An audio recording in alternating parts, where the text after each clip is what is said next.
Princess Twilight walked down the hallway towards her castle's kitchen.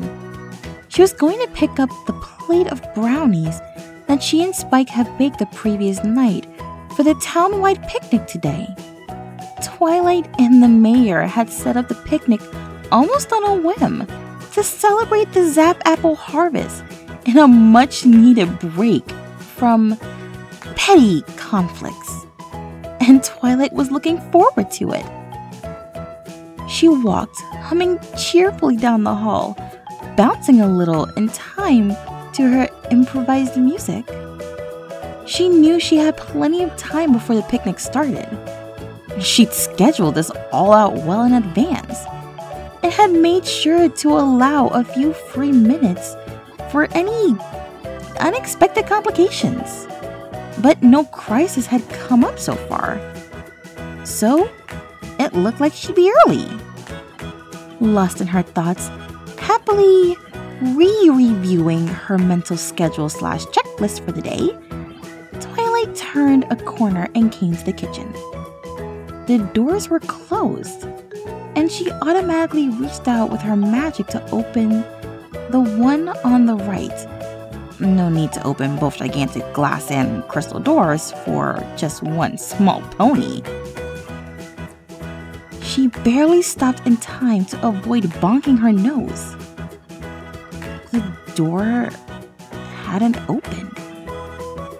Huh? Twilight muttered. Is it stuck? She applied a little more pressure with her magic, pushing on the door. It didn't budge. She tried pulling instead. She could have sworn these doors only opened inward, but maybe they were pull rather than push? But nothing happened. The door didn't seem to react to her magic at all. Twilight pursed her lips, then tried pushing again. This time, she didn't stop. Slowly, she increased her power output. Her magic reserves as an alicorn were significant, so it took almost a minute before her horn started to spark and glow brighter. Then beads of sweat began to appear on her forehead. She gritted her teeth, leaning forward and digging her hooves into the ground as she pushed harder and harder. And still the door didn't move. She kept pouring more magic into her telekinesis. What is wrong with this door? Twilight grunted from between clenched teeth. She was starting to get seriously irritated, and it didn't occur to her to stop and try a different approach. She was too committed now to forcing the door open. She added the last of her strength. The door wouldn't open. Her ears rang from the intensity of the magic surrounding her, and she could barely think because of all the effort she was pouring into maintaining and strengthening her spell. She was using every last bit of magical force she possessed, and it was starting to hurt. And it wasn't enough. Twilight snapped. She screamed, or maybe roared in fury, as her wings snapped aggressively outward and her hair burst into flames.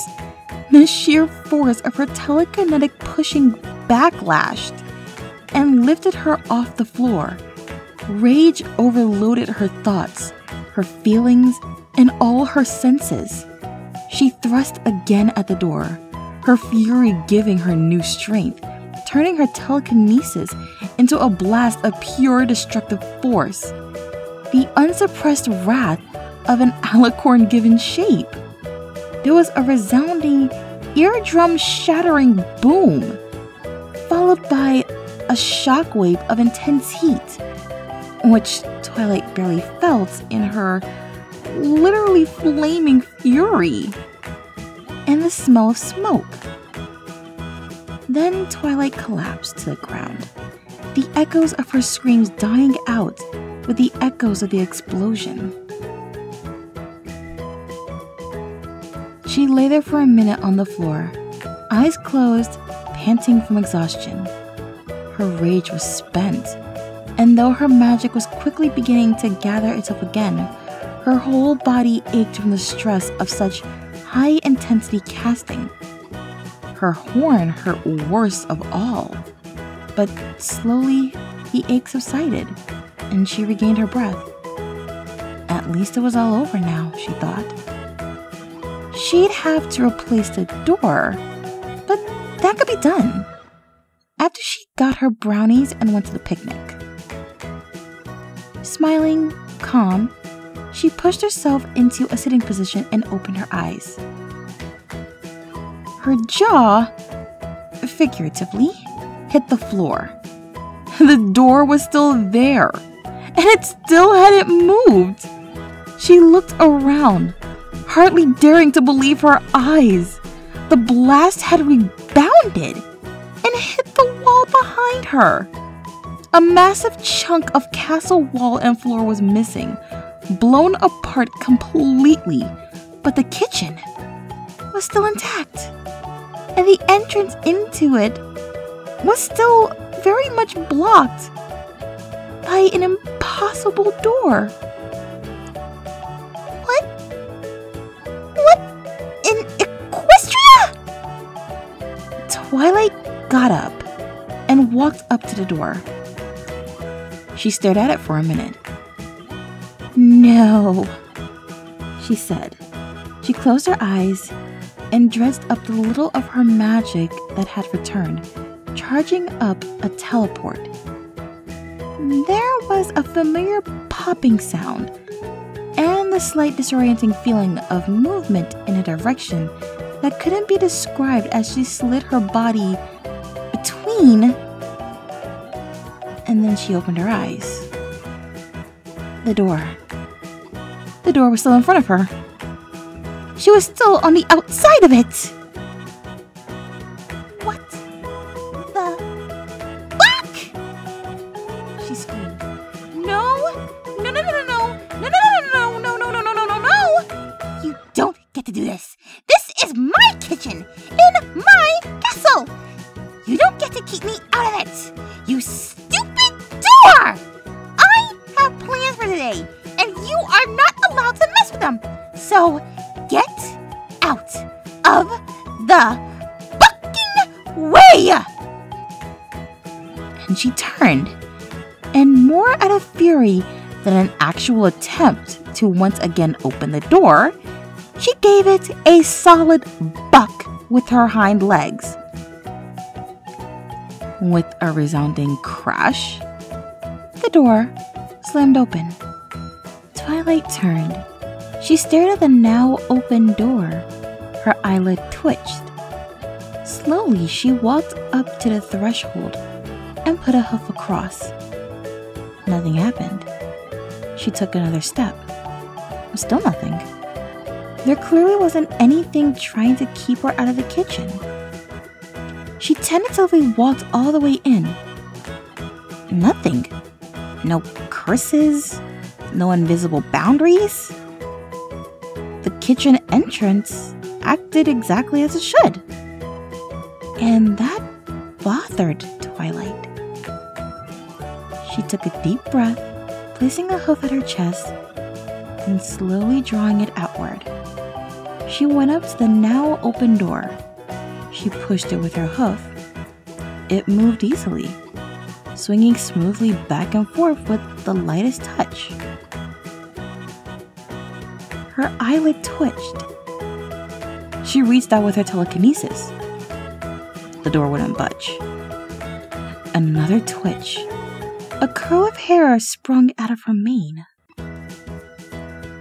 Twilight took another deep breath. She walked up to the plate of brownies resting calmly, innocently on the counter, and picked it up with her teeth. She set it on her back and silently, with measuredly patient movements, trotted out of the kitchen. She walked down the hall and didn't look back. Twilight was oddly quiet during the picnic. Her friends questioned her about it, and Her only response to their inquiries was a wry smile and a hollow stare. Eventually, they went back to their own conversation, though a bit uneasily. Twilight would chime in every now and then, and though her answers were a bit more philosophical and large-scale than usual, our friends didn't seem to mind. The next day, the door worked normally again.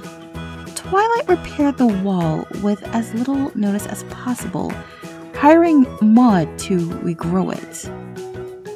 She never spoke of what happened that day, and eventually her friend stopped questioning Twilight's reluctance to use, speak of, or even remotely acknowledge the existence of the kitchen. Spike did all the cooking there from then on, and Twilight had a small, personal kitchen installed near her bedroom. Over time, everyone forgot the mystery of the explosion and Twilight's distant demeanor during the picnic. Everyone except Twilight, and she preferred to pretend she didn't, even to herself. Well, everyone except Twilight and Discord.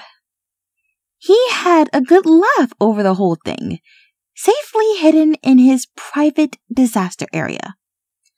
Fortunately for him, he was wise enough to never bring it up to anyone. Support me on Patreon and Ko-fi. Links in the description. Thanks for listening, and be sure to subscribe.